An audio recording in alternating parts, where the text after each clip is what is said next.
was telling the entire truth. They knew that such things were very possible.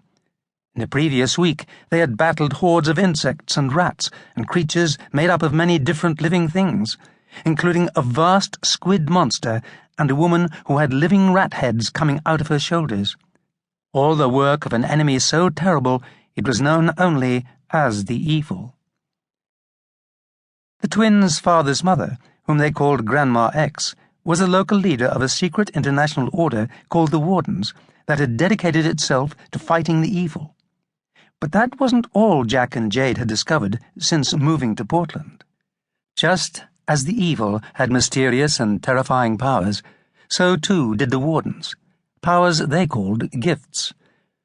Most amazing of all, Jack and Jade were developing gifts of their own, magical powers they couldn't entirely control. "How come everyone's talking about this monster thing today?" asked Jack, as casually as he could. Inside he was both excited and a little bit frightened. If there was a monster about, surely this meant that the evil was back, despite Grandma X's assurances that they had beaten it last time. "The new girl saw it last night," said Meralda. "What?" said Jade. "I didn't see."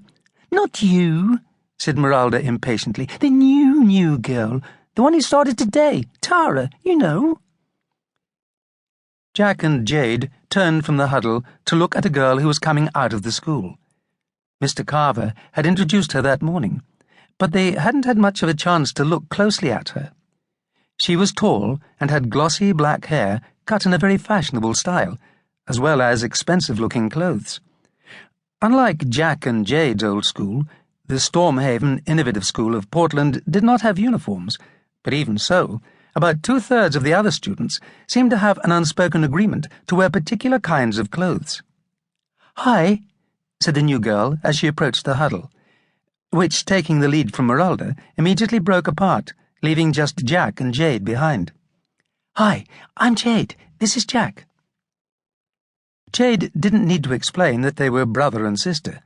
Though they were not identical, Jack had the darker complexion and hair of their father, while Jade took after their mother, who was a fair-skinned redhead. They did look very much alike.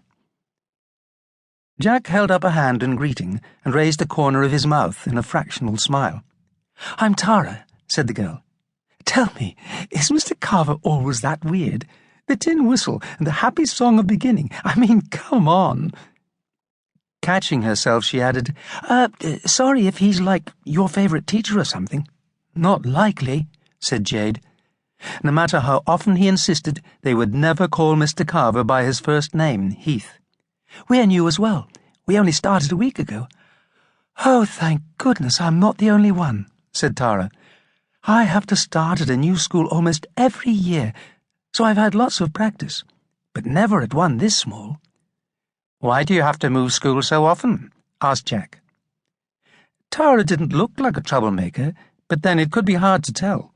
One of the most innocent-looking kids at his last school had been expelled for taking the principal's car for a joyride. "My dad is a property developer," Tara explained. "He's always finding some great new opportunity, so we have to move while he gets it built. Then he sells whatever it is, and off we go again." "Our mum's a paramedic on a rescue helicopter," said Jade, feeling a little twinge of competitiveness. "And Dad is an antiques expert." "Well, he's come to the right place. This whole town is an antique." "He's not here at the moment," said Jade, falling into the cover story. "He's away overseas, looking for some lost masterpiece, and we've come to stay with our grandmother for a while." "Where does she live?"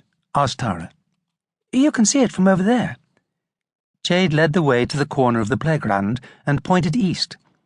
Though the most obvious landmark was the huge hill of stone that thrust up out of the headland, which was appropriately called the Rock, to the north of this they could see the top of Grandma X's house, from the roof with its weather vane down to the Widow's Walk. There was also a huge Douglas fir behind the house, which, weirdly, wasn't always visible, though today Jade could see it clearly. "No way!" said Tara, suddenly clutching Jade's shoulder with a deadly grip. "Not the big old house on Watchwood Lane?" "Yes," said Jack, feeling slightly left out of the girls' instant bonding. "What do you know about it?" Only that my dad's bought the wrecked-up place next door. He's going to rebuild it himself, while his next big development is on hold. Hey,